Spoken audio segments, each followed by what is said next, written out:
the Space Coast TPO's Traffic Data Collection RFP pre-bid meeting. My name is Chelsea Forgeny, the Space Coast TPO's GIS analyst, and I'll be the contact person for this RFP. So this is going to be a brief overview of what's in the RFP package and gives you an opportunity to highlight important things to consider when submitting a proposal. As we go through the presentation, jot down any comments or questions you may have to ask during the middle or at the end. And we want to let you know that this meeting will be recorded and posted on the RFP webpage. So let's get started.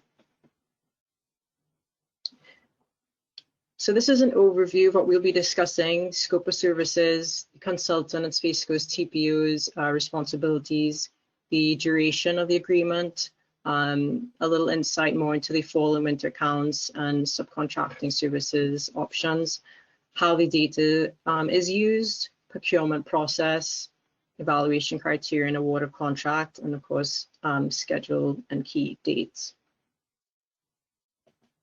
So right into the scope of services, these are the services we're asking for, the first being routine traffic volume counts, and these are 48 directional traffic counts by 15-minute intervals, and we will give you the specific locations during the annual notice to proceed. So for these counts, it's important that they are taken during the weekday, Monday through Friday, and reported on a midnight to midnight basis. The location of the site IDs, it should be the same from subsequent years to the maximum extent possible. So we'll be giving you those latitude and longitude coordinates.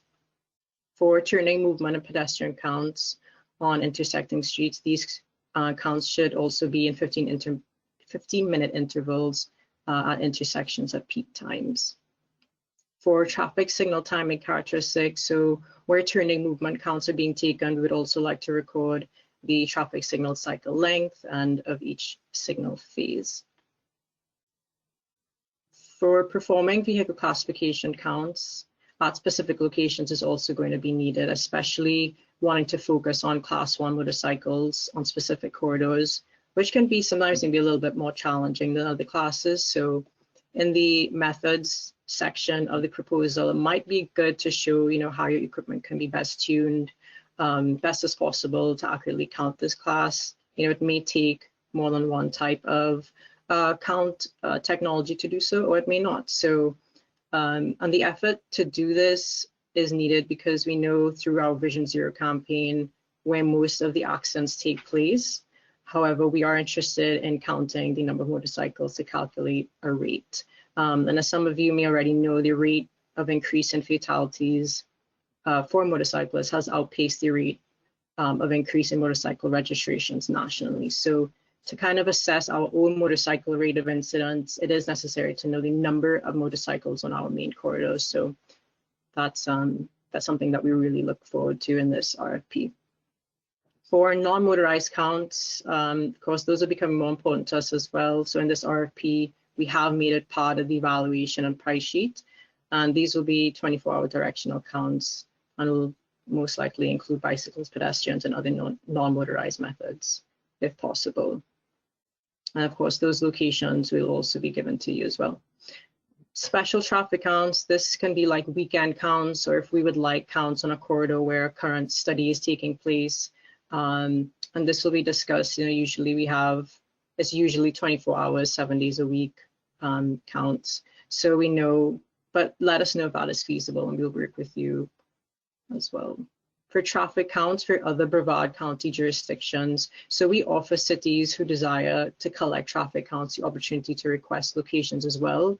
But as stated in the proposal package, they should be billed in the same rate as us. But when it comes to invoicing, you would have to invoice them directly, not us for payment if they do wish for counts. So just a brief overview of the consultant responsibilities, making sure that you obtain all your permits required, obtain any necessary permission to use right-of-way prior to collecting data. If you have a contact, in case we need to communicate of any problems when out in the field, that your area is equipped with signs identifying the name of the consulting firm or contractor. We also request that we get a schedule of the counts but you're scheduled to count on a weekly basis. Of course, this can change, but we just want to stay updated on what's going on. And the last bit just describes that you're responsible for your equipment and that you adhere to all the state and federal occupational safety laws. And if a location looks unsafe or it's not possible to count due to construction, for example, let us know before you attempt at collecting data. We sometimes get calls from the general public about tubes being broken and they're flying around. So in the event this happens, and just notify you, we'd like you to at least inspect the location within 24 hours.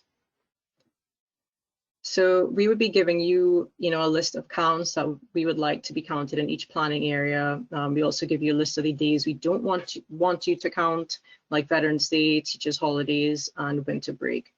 It is, just stating that all final decisions should be made by the project manager, which would be myself.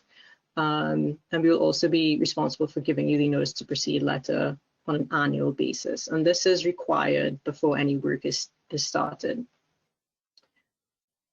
And then we can also do a meeting after the notice to proceed is sent. So this is a 5-year contract with the one-time option to extend the agreement for 1 additional year. So it can be a total of 6 years. So these are the planning areas we will be requesting counts. And this is an opportunity to kind of highlight that the counts are not evenly spread out during the year. So fall counts, which are the north, south, and beach planning areas, they make up about 70% of the counts. And fall really being October to December. And that includes like before winter break, minus weekends, and a few of the holidays that we don't count. So that's about 11 weeks to count around 360 sites. So we want to make sure that you have enough equipment ready during this time frame and also be ready for any potential redos. For winter counts, winter counts, which are the Central Merritt Island planning areas, these are usually counted from January to February, and they make up 30% of the counts. So definitely less than during the fall. So sometimes it slips into March though, but we have to finish counting before spring break hits. And we will of course provide you with all the dates that we don't accept counting as well. So due to the amount of counts, it may be desirable to subcontract, and that needs to be approved by us before that's done. And they also need to meet the federal requirements that you signed, and would also need to follow federal rules. So how the data is used. So this is a brief section on how we use the data and maybe areas for improvement for reporting. So the data is used by, of course, the TPO for a variety of transportation monitoring programs, Brevard County and local governments for their concurrency management systems, DOT, local businesses, and citizens. And we use different platforms to produce different work products to share it in different formats that are requested. So the first one being the MS2 Transportation Data Management System. So we upload traffic volume counts using PRN files. So that's a major requirement. So as stated in the proposal, we encourage you to visit the platform, understand the requirements needed to successfully upload the counts, and the link is also provided in the proposal package online. We also use PDF files, and this version is mostly requested by businesses and citizens. The historical report, it's basically a static version of the interactive counts on MS2, and it lists all the site IDs with 10 years of their past counts. But to get this work product, it sometimes takes many steps. So in the past, we usually have about 3 versions, or we receive 3 versions of all the counts. And we would manually input the data into each row.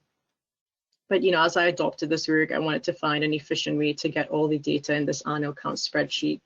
And so a read and write Python script was created to try and get all the data in one file. So we love all site IDs in single files. However, it would be great to get them together in one file. And the reason for pointing this out is if you have any ideas to make this process even more efficient when it comes to analyzing and creating our reports, the methods section where we give you about 5 pages is a great place to kind of briefly do so.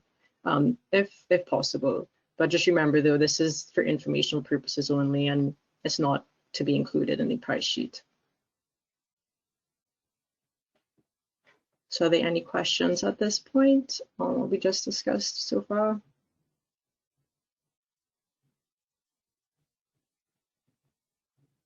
All right, great. So now we're going to go through the procurement process. So if you haven't already seen the proposal package, it is located on the TPO website under the Performance and Data tab. And the web page is called Traffic Data Collection Program RFP 2021. So you're placed on notice that the TPO members and its staff, they're not to be contacted about this RFP. So public meetings and deliberations of the proposal are the only acceptable forums. However, written communication in regard to the bid may be submitted to the contact person, which would be myself, or the TPO Executive Director, Georgiana Gillette. The deadline for submitting questions related to the RFP is May 11th at 10 a.m. Eastern Standard Time. And if there's any material changes, it will be posted to the TPO RFP page as an addendum. So it's your responsibility to regularly check the TPO website. So for the proposal package, one original proposal is required, along with 2 copies that should be in a sealed envelope or package. For the price sheet, however, only 1 is needed to be submitted with the proposal, but it must be in a separate and sealed envelope. It should be signed and dated, or else it will not be considered. To the right are also documents that are required to be submitted with the proposal, and these documents are also located on the RFP webpage. They're also in Microsoft Word format, so it'll be easy for you to enter in your information. Proposal deadline, very important, and must be received by Space Coast TPO at the office no later than May 14th at 2 p.m. Eastern Standard Time. So if you are using a third-party carrier to deliver your bid, just make sure you leave instructions on the delivery package to only deliver your bid to the Space Coast TPO on the first floor of Building B at the Brevard County Government Center. And make sure you have your firm's name, and the RFP number is also stated on the package. And this is also time to say we'll know the Space Coast TPO will not be paying for any shipping costs associated with the delivery against this proposal. And if you submit it via fax, phone, electronic means, it will not be accepted. And there's additional instructions for preparing and submitting the package in the package provided. So for the first, so for the proposal format, we're just going to briefly go over it. Of course, first page is your cover sheet. The second page is completing and sign the execution of proposal. And these are also a Microsoft Word format on the website, so you can easily get that and put your information in. Next is the introduction, just showing you understand the scope of work, your experience, that you adhere to all the safety and labor laws, you're able to work in the state of Florida, your company's home office location, and certification of proposal submittal is also required. For staff, a list of technical staff, name, number of years experience in this type of work, and the amount of time they'll be dedicated to the work. Of course, also, it's important to know who the manager is going to be. And important to note that at least 1 Florida registered professional engineer with at least 5 years of experience should also be on the project. For equipment, a listing of all the equipment that will be used for the motorized and non-motorized counts if different, the amount you have, their model, type of data that will be collected with it. We'd also like to know your testing procedures, the software used to process the data and the reports that are generated, and that you're following, your manufacturer's requirements. In the method section, we added, I think, like about 1 or 2 more pages to this section compared to the previous RFP. So we'd like to know your method for collecting each data item on the bid as listed on the price sheet. And you can include alternative methods as we spoke about, but it'll be for informational purposes only, as we said. Past performance, in this section, we'd like you to provide 3 sources of prior work of similar nature to the RFP that's been conducted in the last 5 years, and of course include the firm, the length and cost of the contract, type of work completed, and if there were any obstacles and how they were resolved. For references, we'll need 3 for similar work and within the last 5 years as well. And for insurance, proof of insurance is important. You can provide proof in 2 ways, either your copy of certificate of liability form or by listing in a table the following information. This is also listed in the package. And proof of professional liability insurance is only really required if awarded the contract. So grants, this is for 16 to 20. As a federal state agency, we utilize federal funds, so our bidders are required to complete these forms, which are also part of the Microsoft Word forms on the RFP page, so you can easily type in your information. And lastly, the price sheet. So unit prices should be in whole US dollars and signed, and as previously stated, must be sealed in a separate envelope and include the firm and RFP number. Of course, if you fail to place the price sheet in a separate sealed envelope, you unfortunately have to reject it. All unit prices should be firm and fixed until August 2022, and after then, revised units costs may be submitted as outlined in Appendix J. If there is a disparity between the unit and extended price, the unit price will prevail unless it's an obvious error. If you like to make any changes to your bid, please have it initialed by the person who is signing the bid as well. So evaluation. So proposal will be evaluated on completeness, the content and all the requirements you just went through.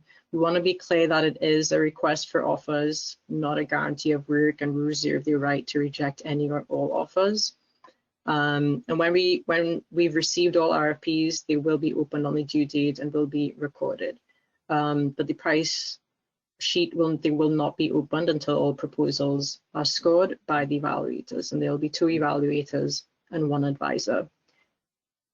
The evaluators, they also may request oral presentations or discussion with any or all bidders for clarification, but it is not required. So proposals should be complete as possible. So this is the criteria table. You may have already seen it if you looked at the proposal package. So for staffing, the maximum points is 5. Types of equipment is also 5.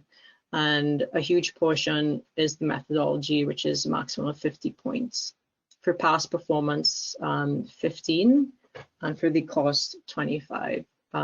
So the bidder with the lowest total and annual cost will receive the full 25 points, and then the subsequent bidder will be awarded based on the percentage difference, and scores will be rounded to the nearest 10. If however, there is a tie, the firm with the lowest annual cost will be awarded the contract. So as previously stated, requests concerning the bid can be made in writing to myself for clarification purposes, and it's up to you to check the website for any addendums, and all requests must be received no later than May 11th at 10 a.m. If you see any errors in the proposal, you can notify us prior to submitting your package, your proposal.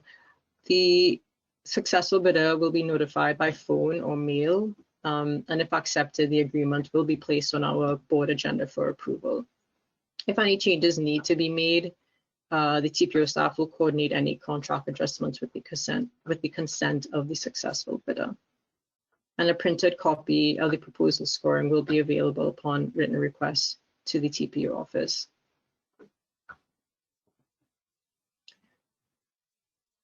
So there will be a non-mandatory virtual meeting. It will be held on May 21st, and this is for the opening of the bid price sheet and the award of bid. So if you'd like to register, you could use the link. It's also on the RFP webpage and in the package.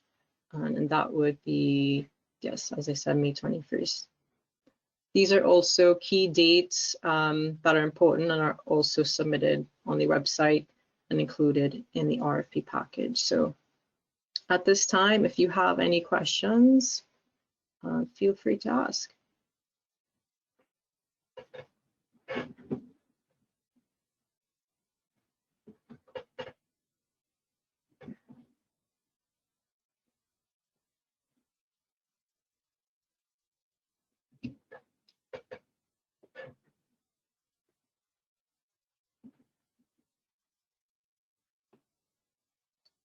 All right, guys. Well, thank you for joining us. And, you know, as we said, if you have any questions that come your way, or if you have any questions, just let me know and you could contact me via email. So thank you for joining us and have a good rest of your day. Thanks, Chelsea.